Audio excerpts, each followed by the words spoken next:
Hello, everyone, and welcome back to Everyday Excellence. I'm your host, Todd Baldwin, and today we have Mehdi Khachani, the owner of Sunny Bliss Plumbing and Air. Mehdi, how you doing today? Pretty good, pretty good. Thank you for having me.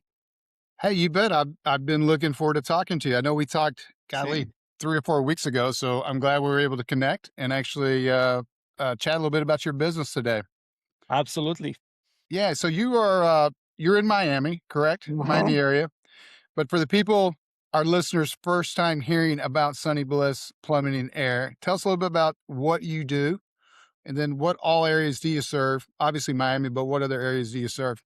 Yeah, absolutely. So Sunny Bliss is a service business. So most of the jobs we do take about 1 to 3 days at most, but we do about 50 jobs in a day. We focus on air conditioning and plumbing. We also do water filtration and drain and sewers. We're based in Miami, more precisely Miami Beach, and we cover 2 counties, Miami-Dade and Broward. Okay, I was wondering. I was like, I bet he goes up to Broward too. Familiar with those? We've done a lot of business in those counties over the years with different types of businesses.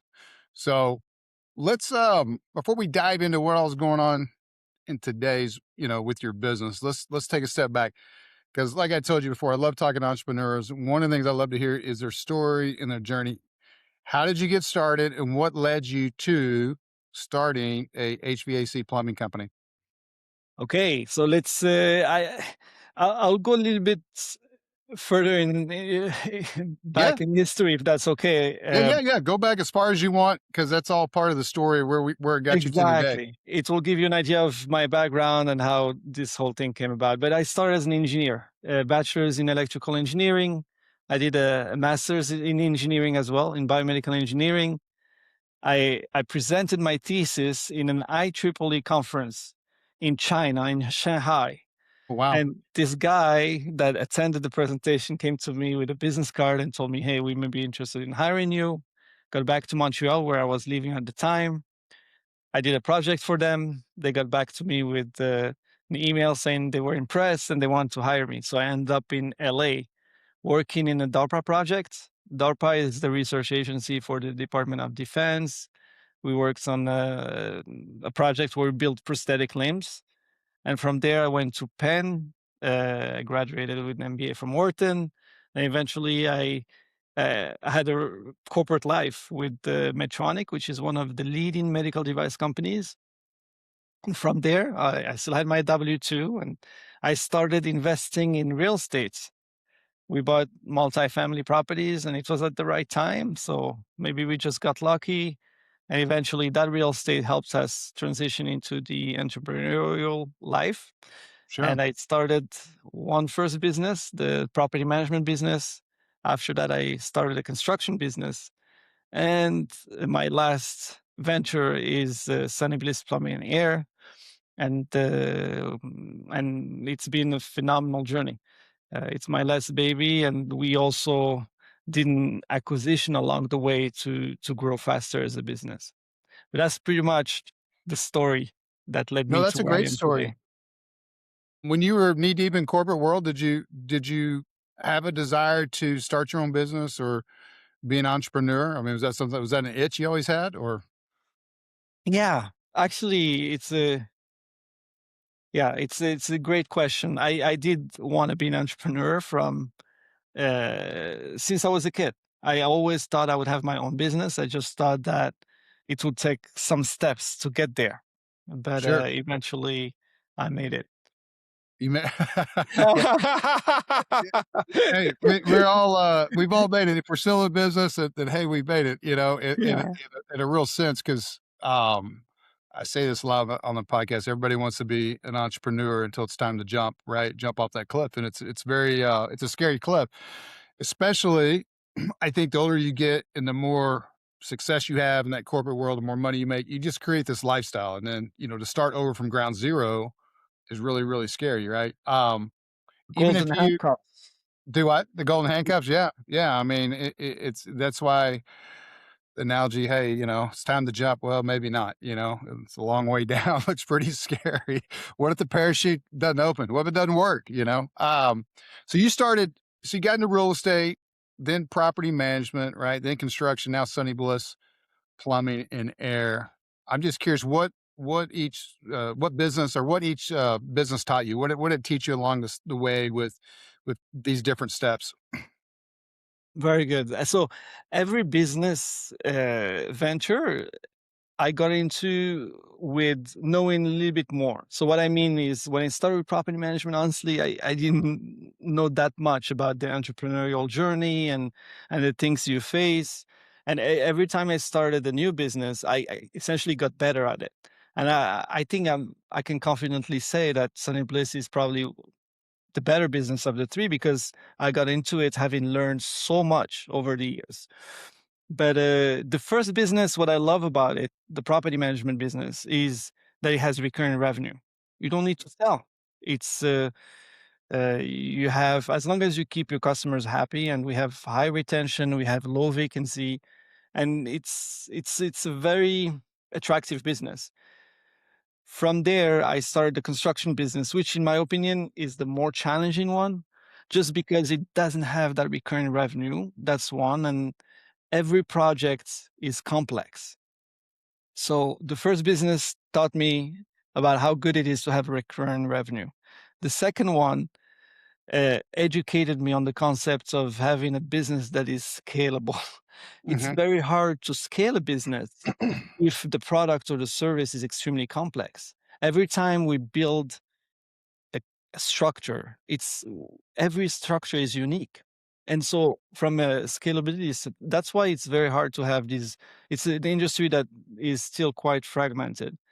So that's what I learned from the second one. And then the last one, going into it, I had a better idea. I can tell you one thing that I've done on the third business that I didn't do on the other ones is acquisition. Hmm. And you can grow organically, which I've done with the other businesses, or you can acquire a business, and we've done a phenomenal acquisition. And that acquisition honestly bought us 3 years or 5 years of work, and we learned from that How long ago was the acquisition? last year. Last year? Okay. And Yeah, so smooth transition? no. So first acquisition, learning lessons. It kinda leads into my next question because when we talked earlier, right, we did a little prep I always do a little prep call before we, schedule our podcast, but you had mentioned that had I known what I know today, had I known what I know today, I would have done a lot of things differently, right? Meaning in your journey. So I'm just curious, what are some of those lessons you can share with us? Yeah, so definitely the importance of acquisition and how it can accelerate your journey in growing the business. And obviously, the more scale you have, the better it is. The other thing is the importance of culture. You know, we speaking of merging two businesses together, it's two businesses with different cultures and there's a huge human factor in it that you need to account for and build the vision and drive the team forward. And then, like I said, about scalability, if a business is not scalable, if you can't create like very clear, streamlined processes so that you can essentially build efficiencies and get the business bigger without too much friction as the business gets bigger, for me, it's a key ingredient to success in entrepreneurship. And that's why the general contracting business can be very difficult. Is that one you hope to sell or phase out, or are you gonna continue to grind away in the construction too? Possibly, that's something we'd consider. I mean, it's funny because the old way of thinking about entrepreneurship is okay. I have this business. Like my father was an entrepreneur. I have family members who are entrepreneurs, and the old way of thinking is this is the business that I'm going to have for the rest of my life. It's almost like a job. Whereas I think the more modern view of being an entrepreneur is the idea of exiting the business. Okay, let me get into this business, and with the idea that in 5 years I will, or more, I'll exit the business. So it's a very different way of seeing uh, the business overall. No, I agree with that. There is a lot of, I guess, baby boomers and so forth ready to sell their businesses, and they've had them for years, 30 years or whatnot. For a lifetime, yeah.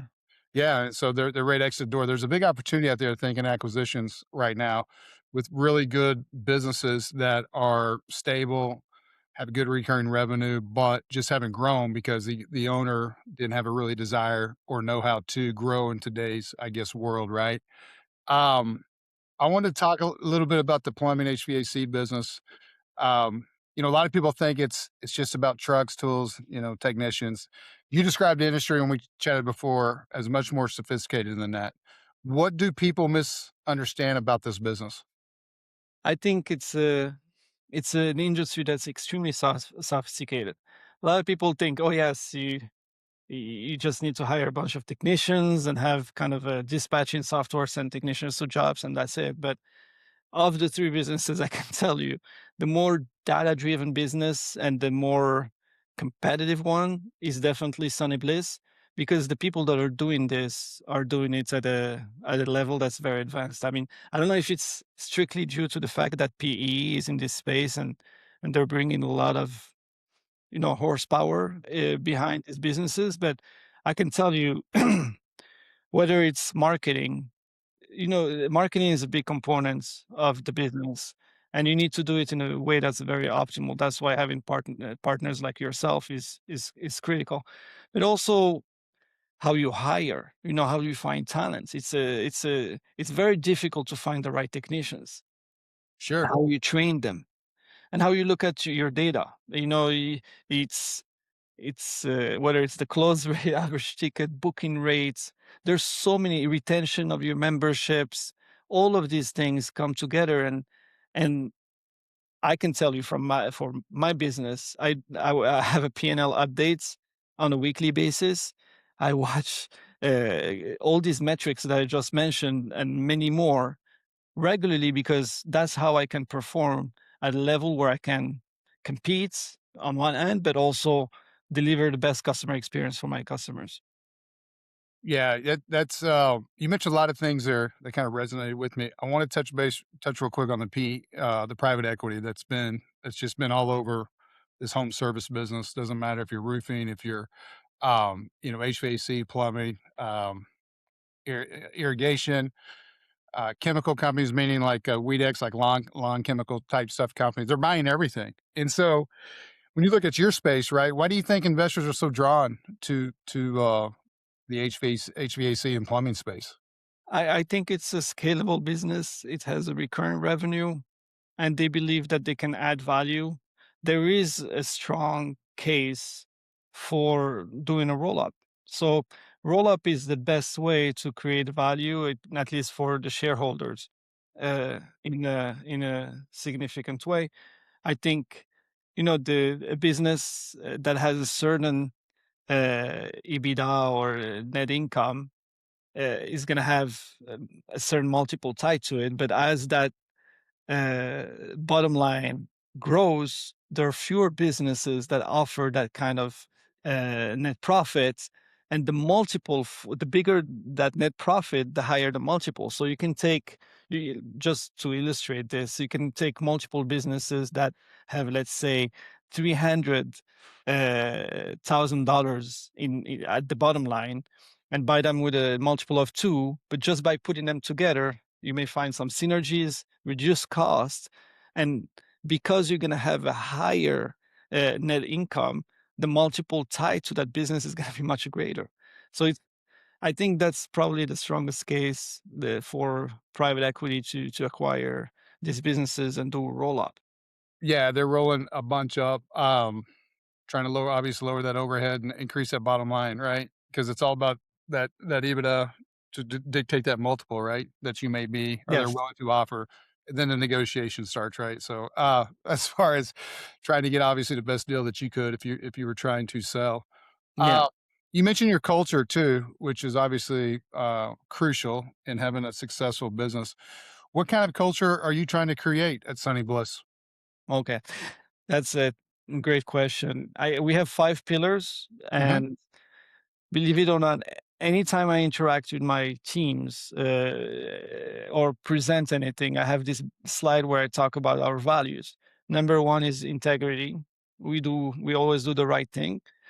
Number 2 is accountability. If I tell you I'm gonna do something, I do it. Number 3 is constant improvement. This one is very important for us, and what I like to tell the team is, this is the best we've ever been as a company, but also the worst we'll ever be. And the last 2 is teamwork and, desire to win.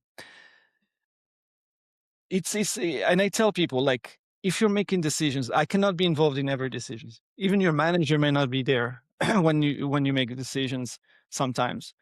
But as long as you're aligned with these values, you're okay. And I like to call it kind of the DNA of the business, but something also that's unique about how I think about the business, and I feel very strongly about it because, from my perspective, yes, so this is a for-profit business, and we want to do well with it. But beyond that, I want to use Sunny Bliss Plumbing and Air to take care of the people that make up the company. The employees, team members, they sometimes they go to bed thinking about business, wake up thinking about the business, and sweat through the day making things happen. I want to use Sunny Bliss to change their lives. And that's a huge driver for me, besides the things we talked about in terms of values. Give back to the team and make a big difference in their life. I've talked to so many entrepreneurs that have that same mindset. It's really been refreshing to hear that is still important as owners, right? Or entrepreneurs to Uh-huh. get back because without our team, we really don't have anything, right? So, uh, you said something there. I want to make sure I heard you right because I liked it. You said this is the best, St. Bliss is the best it's been now, but also the The worst. worst. Yeah. So It will ever be. I like that line. I'm going to have to steal that one. Please go It for makes it. a lot of sense, right? Because everything you put into place and your values makes you the best that you could possibly be right now, right? But it's also, if I'm interpreting that right, how much you want to improve and continue to grow and create even better process. It's the worst that we are right now too. So I that's interesting. love, Never heard that one. yeah, Yeah. I love to invest in education. I love to invest in training our people and making our business better. And for me, it's the highest return you can have. I even tell my guys, I tell them, look, find a training that can make you a better professional. I will support it. And don't think it's for Sunny Bliss. This is something that you'll take, whether you work at Sunny Bliss or you work elsewhere, it's something you're gonna do for yourself. And another something that I also like to say is, people can take a lot of things from you. They can take your money, your health, your wife, whatever. There's one thing that they cannot take from you. That's your education. That's That something too. I think is extremely valuable. We're always learning, right? If we're not learning, we're dying, right? Mhm. Also, if we're not growing, you're dying in the business too. Uh, but no, I like that. Education is, and there's so many resources now too, right? And there's really no excuse to not continue to educate. Well, I'm not a good reader, or I don't like to. Okay, listen to podcasts, or there's digital books. There's YouTube. I mean, There's Claude. yeah. There's what? Claude. There's Claude. Yes, I was about to dive into that. It's a good segue into marketing because one thing that, I mentioned to you when we talked initially, when we were talking about marketing, is that you have a very vast knowledge of the digital landscape, and I would say 95% of business owners don't. Like, don't even they may know the terminology because it's been around now, SEO, PPC, and all that, but they don't really know what it means or how it works, right? And you said, how your opinion is advanced home service companies know PPC, right? They know local SEO, they know data, digital strategy. Why is marketing so important in the plumbing HVAC space? Yeah, so if I see the business almost like a consumer good product, right? You go Mhm. to a supermarket, you're gonna buy shampoo, you're gonna see a few brands, and there's probably one brand that you're very familiar with and you're gonna go with. It's the same thing. I think the brand is so important in this space, and you need to invest in it. You need to be visible because there's just so much you can do for people to know that you exist. And there you can do the traditional. type of marketing, TV, print, media, etc., or you can go digital. And in digital, it's the space is massive and it changes very fast. So it's a big investment. I can tell you, we spend about 12% of our revenue on marketing, which is above the normal because we're going after growth. But it's such a significant portion of our spend that we owe it to ourselves to know how to spend it and understand what's the return per campaign or type of marketing activity. Yeah, you I asked that question because, I love when I talk to business owners that are very in tune with marketing. We would rather a lot of agencies are just the opposite. We'd rather work with somebody that knows marketing, believes in marketing, understands what it is we're trying to accomplish so we can have real strategies. And then also it's another accountability factor for our team, right? Because we know, hey, we can't just throw some graphics out there or this or that, and we wouldn't do that anyway. But a lot of agencies hope that they don't know anything, so they can do as little as possible and just skate by and collect their check. Um, I'm curious, what right now let's just talk about digital. What channels are working best for you in the digital space as far as marketing?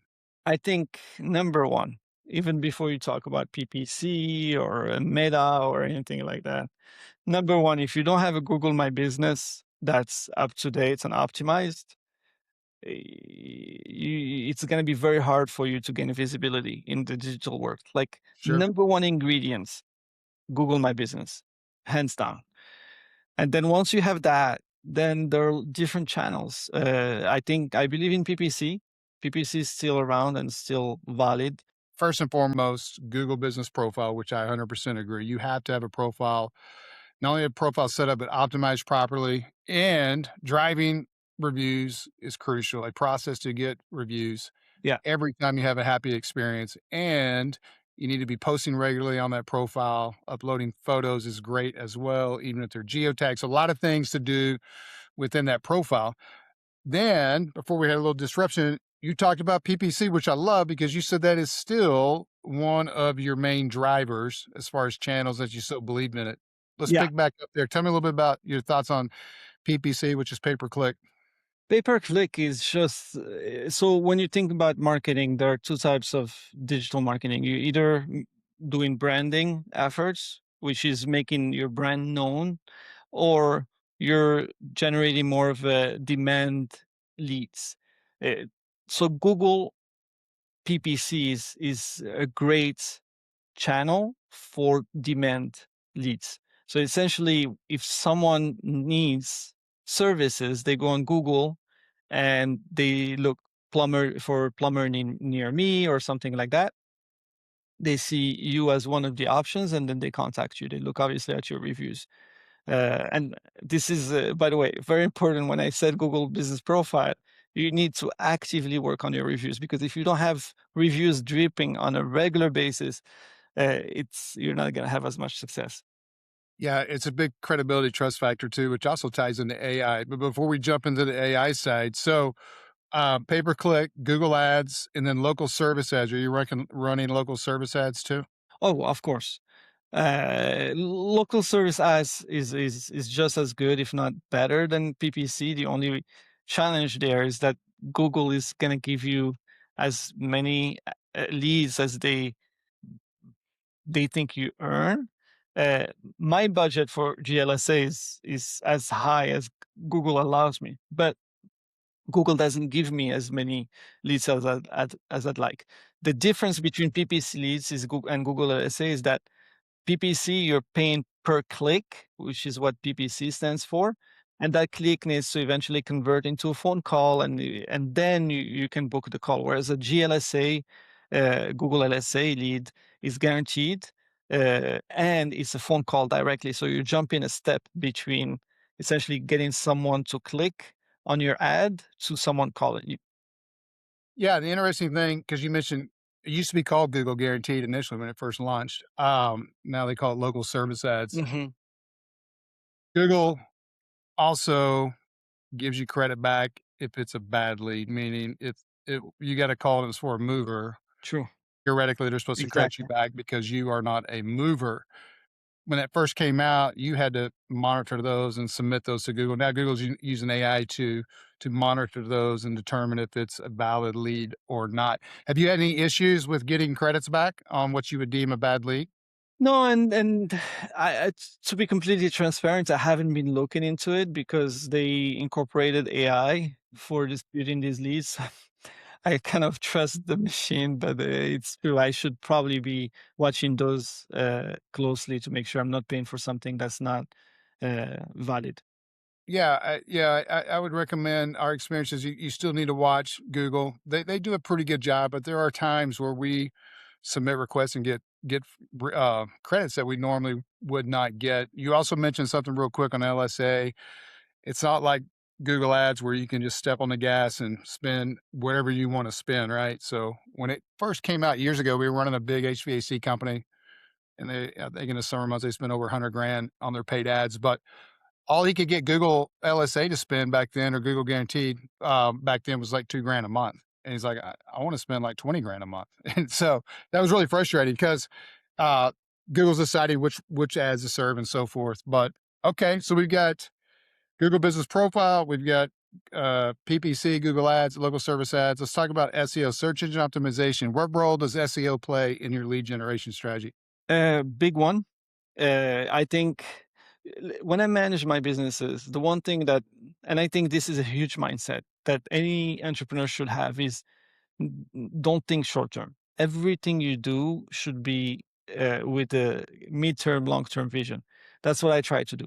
SEO is not going to give you results overnight, but it gives you the highest return over the long term. So you need to invest in SEO. There's just one problem, one caveat here. That SEO world just got rocked and shaken and disrupted, and a lot of the people that were ranking very well are no longer ranking. I was investing a lot of money on blogs and a lot of other activities. I don't think the SEO that we used to know and work with is it follows the same rule. Obviously, first of all, that traffic has shrunk significantly, so the pie is a lot smaller. But also the criteria that essentially rank you in that SEO have changed, and obviously the culprit is definitely AI. AI has uh, Yeah, AI shuffled the deck for sure, and it's, but you mentioned some great things there, and because you mentioned SEO is a long-term play, it's not gonna happen overnight, but you need to invest in by doing that, investing in the future, right, of your SEO, 'cause you and it's the highest return. Our clients tell us all the time, the best lead off Google is an organic lead. The intent is even higher than that paid ad lead. But yes, AI has rocked the world. So AEO, answer engine optimization, is what we're going with. There's a lot of different acronyms out there for this right now, but GEO is another one. Um, I read recently, several years ago, Google was 90% plus of search volume, right? And now it's down to like 63%, 64. So that's a big chunk of pie. And I actually love it, to be honest with you, because um, Google's this giant monopoly and can do basically whatever they want, and nobody's been able to come in and challenge them. Not even Microsoft, who prints money to with Bing, challenge their search volume. So now these AIs have gotten their attention. Um, I'm what is happy your about that too. do what? I'm happy that Google Yeah, doesn't use I am too. I'm monopoly. very happy about that. It's interesting. Side note: I'm seeing national television commercials. I don't see them all the time, but I saw one a year ago. I saw one recently. Google national TV commercial. I was watching NBA playoffs last June, almost a year ago, and I had to rewind. It's like, was that Google? And anyway, their tagline is "Just Ask Google," so they're already trying to piggyback off what AI is all about, which are these long tail questions that are being typed in. HVAC or plumber near me is not how you use the AIs, and the consumers are learning that. So, what is your strategy for AI to show up on ChatGPT? Yeah. Well, there are a few factors. That's a loaded question. I'm No, sorry. no. The reality. First of all, I want to Yeah. start by saying that nobody really knows that it's things are moving so fast that yes, you want to be adjusting, but it's not clear. But it's going to be clear over time. The other thing that I want to mention, kind of aligned with what you were saying, and you asked me about my lessons from an entrepreneurial standpoint, is crises. are not bad. Like when the deck is reshuffled, it's not a bad thing. Sure. Everything that I've done, not everything, that's more many of the meaningful things that haven't happened to me in my entrepreneurial career came from a crisis. So when things don't work out the way you want, sometimes it's an opportunity to get even better. And it's happened to me over and over. So I definitely see this as an opportunity. I think so. To answer your question about AI, I mean, it's important to have FAQ on service pages. It's important to have mentions in Reddit. I think Thumbtack has a partnership with ChatGPT, so maybe you want to build some reviews there. And but again, this is gonna be changing on an ongoing basis. What I can tell you when it comes to the future, there will be a time, and that time may be today already, based on what I'm hearing, where people will call an HVAC company and set up their appointment from Claude or ChatGPT. And I have friends that are already telling me, like, I don't go on Google. Everything, all my searches come from ChatGPT or Claude now. Uh, and essentially, the other big difference between the two is that Google was filling up the real estate with different options. So you had your LSA, which comes at the top, then you had the ads, PPC, then you had the Google Maps, and then you had the organic, and then sometimes you had stuff on the right. Sure. With ChatGPT or with any AI platform, you have 3 options. So if you do a search, usually it doesn't give you a list of 10, it gives you 3 options. So there are less, there's more of a selection, and so we all need to work towards being up there in the pack. And I think if I besides the things that I just mentioned, I think Google AI and the other LLMs have gotten much better at knowing what is genuine and what is not. A lot of the blogs that were published before were not genuine, and the content was not always helpful, right? The eats the directive that we got from Google. So I think it's also very important to show the real work you're doing and to be very genuine. And I think that's one of the ways that you get captured by the LLMs. Yeah, you need rich FAQs, agree 100%, and back to those reviews, the credibility piece is big as well, and, even like a, Better Business Bureau badge accredited, right, could be a piece because they may be typing out this long question and part of that adds, I'm look BB accredited. I mean, so there's so much trust factor that goes into the AIs because right now they are scraping, and they're pulling the stuff off, uh, these directories, Google being a directory. So a good presence there. It has been translating over, but I think, it's changing so quick as to what it is and how it is they're pulling that over that, it's a little bit scary, but at the same time, I look at we look at it as a really big opportunity, right? And so, it's exciting.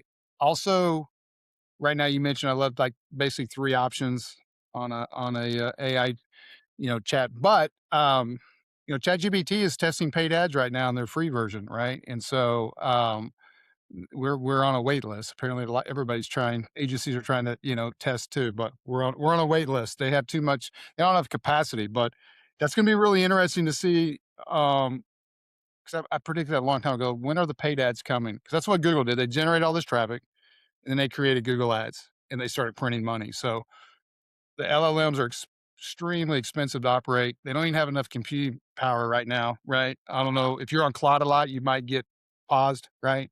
You're working and you get frozen out for an hour or two.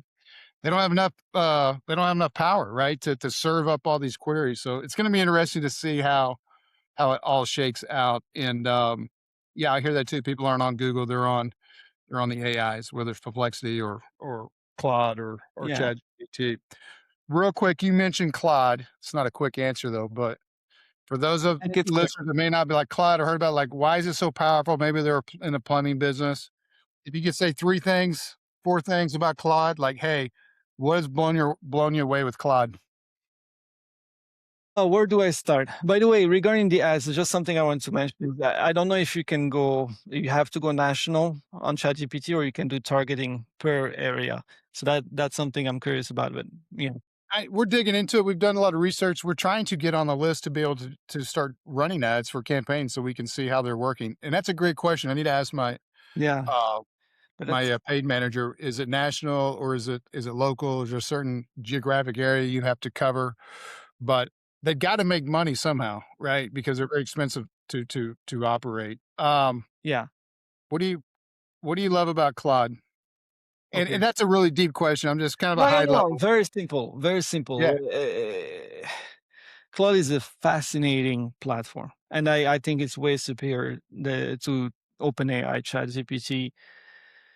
It can take everything you do to another level. The knowledge it has, the capacity to analyze data, the ability to connect to everything in your platform to kind of process information that's coming to you and digest it. But beyond that, I love Cloud for coding and specifically coding websites because that's what I'm doing right now. We talked a little bit about it earlier, but being able to through the voice, there is an app called Whisper that's becoming more and more successful where you don't even need to type. And it's an amazing interface that you can layer on top of these LLMs where you just talk about what you want and it's making things happen. But one of the areas that I'm exploring right now that's two areas that I think is fascinating is creating web applications for your team.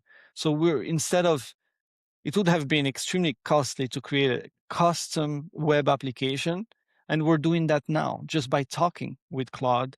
And then we're also working on our websites and recreating the website without having to use uh, Elementor or, WordPress, which is a standard system CMS for publishing websites. So taking out that layer so that the code of your website is attractive enough and readable by LLMs is huge. So that's something we're able to. That's kind of the golden nuggets there, but that's something you're doing with the help of Claude.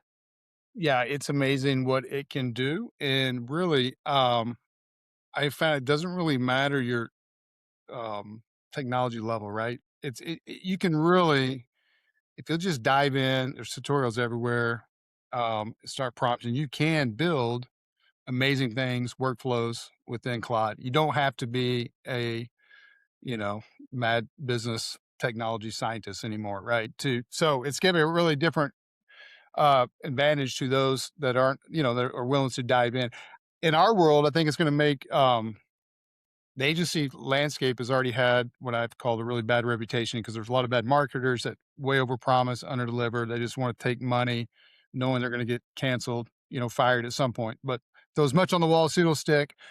I think it's going to even get worse now because with Claude, right? But for the agencies like us that do it right, I think that's a big opportunity. You mentioned like building a website in Claude. Yes, it can pump out a beautiful site, but we have found there's still a lot of humanization to that prompting to Absolutely. really get the conversion rate optimization right, to make sure it doesn't look like every other Claude site that comes out of the gate first, right? And then we found just some little typos or technical things that aren't right. But as far as speed, getting rid of the WordPress, that layer, it's amazing, right? It's Yeah. a game changer. So I agree with you 100% there. I don't think it's Claude is a substitute for a marketing agency or for lawyers or for. I think expertise, core expertise, is still essential, but it just gives superpowers to whoever is using it, and that's where I think we're gonna see productivity go up and people who are leveraging it to the full extent having a competitive edge in the market and becoming a lot more effective and efficient than they've ever been. You mentioned you'd worked with, and I agree with that too, 100%. And I love that you said, I hope everybody, it's not going to replace marketing agencies. I've always, because 95% of the business owners don't want to know all this. They don't want to mess with that. They want someone just to generate leads that they can trust and actually help their business grow. At least that's been my belief for 20 years now. You've worked with a lot of different agencies, you said, or several different ones. And I'm just curious because I value your opinion. From your perspective, what separates a good digital marketing partner from one that just sells services? That's an excellent question. Just going back to Claude, I think speaking of uh, how it works, I think you still need a pilot. You have the aircraft; it's a supersonic aircraft can get maybe. That's a You need great analogy. you You need a need pilot, a pilot. and the Yes. pilot is the marketing agency or the law firm or whoever you're going to be using. And then regarding your other question, um, I said, what yeah, what separates a makes good a digital good marketing agency? partner from one that just sells I services think from your transparency perspective? is very important and accountability. Like, if Transparency, you said? yeah, Yep. transparency, understanding someone who's because in nowadays you need to be on the cutting edge of technology, especially on the AI side. So you want someone who's fully vested in leveraging AI, but also you need to have a good a partner that is fully transparent on what each campaign or source of leads is generating and calculating the ROAS or whatever it is. But for me, it's a partnership and it's a long-term partnership. It's not essentially instead of having an in-house marketing team, which a lot of owners can't afford or it's not worth the investment, you have an entity that is doing just that, that is specialized on in generating leads and in digital marketing, and that entity becomes an extension of your team. That's why I get excited when I talk to entrepreneurs. We have so much in common, but one thing you just said is one of our three core values that we want to deliver to customers, and that's transparency, right? 100% transparency, right? And so, where is my money going? More importantly, what is the work you're doing? And then, where are my leads? Where are my leads? And where are they coming from? And what did they cost me? So, transparency is huge. And then, obviously, our other two is obvious ROI. We want clients to know that the work is that the work that we're doing is generating not only quality leads, but real leads that are turning into business. We're passionate about conversions and where did they come from, right? And then customer service is our third. The best customer service on the planet is what we like to say. But that transparency is so crucial. And if we can deliver that, especially the service side, the transparency, business owners will give us more than enough chances if we're succeeding and we take a dip to figure it back out, right? Because you are marketing campaign is kind of like the stock market. It's gonna have dips. It's gonna have dips. But it's what caused the dip, how do we fix it? And as long as it's going up like the market, we're happy, right? So just Yeah. correct those dips. All right, I've got a couple of follow-up questions for you. I could talk to you all day, but I'm gonna start to wrap this thing up. Um, what are you most excited about for Sunny Bliss over the next, say, 2 to 3 years? Growth and potentially a few more acquisitions. I think I think we're gonna be the number one home service business in Miami. I'm convinced. I So love it. that's something I'm very excited about. But behind it, there is big commitments, and I'm up every day at 5 in the morning, Saturday, Sunday, and I'm competing against who we were yesterday. So, and we keep moving forward. I love that too. You got great one-liners. I'm competing against who I was yesterday. I love that. I love that. I'm Thank, gonna steal thank that you, one Todd. too. Huh? Mm, I'm gonna yeah. steal that one too. Somewhere out there, there's this a young, Mehdi, and wanting to get into the entrepreneurial world and so forth. What advice would you give to someone who wants to start their entrepreneurial journey and get into the trades as a business? I mean, anything you do, you just want to get started, like start somewhere because it's if you're trying to project or predict everything going forward, it can be overwhelming. So, going talking to my younger self, first of all, everything is going to be okay. Uh, it's things always work out, and I have a business partner on the GC side and tell him, hey, the issues we had year ago, 2 years ago, are we still thinking about them? And he's like, no, those issues are gone. I'm like, the thing we're dealing with today is gonna be gone also. Just take it easy. Everything works out. That's one. And then, yeah, one step at a time. Sometimes it's overwhelming. When things get hard, don't try to see the whole tunnel. all the way till the end. There is light at the end of the tunnel, but you need to take one step at a time, and things will get better eventually. So I always like to ask my guests something new I've been doing. Any podcasts that you listen to, Maddie? Are you a podcaster? If so, anything Yeah. that you could recommend? Right now, everything I do is geared towards plumbing, HVAC, the trades. I have my Wharton 15-year reunion, and I looked at my wife, and I couldn't do it because all my travel budget, goodwill that I get from my wife goes towards Pantheon or any plumbing conference out there. But no, so that's all I listen to. I listen to Tommy Mello. I think a lot of people follow his podcast, uh, the Service Titan podcast. But really, I try to learn from people that are ahead of me and that are in the trades. Well, you mentioned education was a big part of your success, and so that resonates a lot with me because I am too. I'm always trying to learn more, and if you looked at my social media, Facebook or Instagram, all you would see are because I've been targeted, right? They know my good lord, this is not. They know my algorithm because I'm always looking at the competitors and what they're doing and the latest or people I Mhm. follow in that. Uh, that's funny. There's only 3 people where my phone rings because 'cause they're emergency contacts, my daughter, my son, and my wife. That was my daughter. It's all right. I've had more interruptions in one day on podcasts than I have, since January. Super proud of her. We're actually going to Chicago Saturday. She graduates on Monday, college, Oh, so congrats! You must yeah, be yeah, I proud. appreciate that. Well, Sonny, before I get interrupted again, we're gonna wind this thing down. Tell where all our listeners, can find you if they're looking for the top-rated HVAC plumbing business in, Greater Miami area. If you can Google Sunny Bliss or Sunny Bliss Plumbing and Air, you'll find us. And we have 4.9 reviews across the board, over 1,200 reviews now.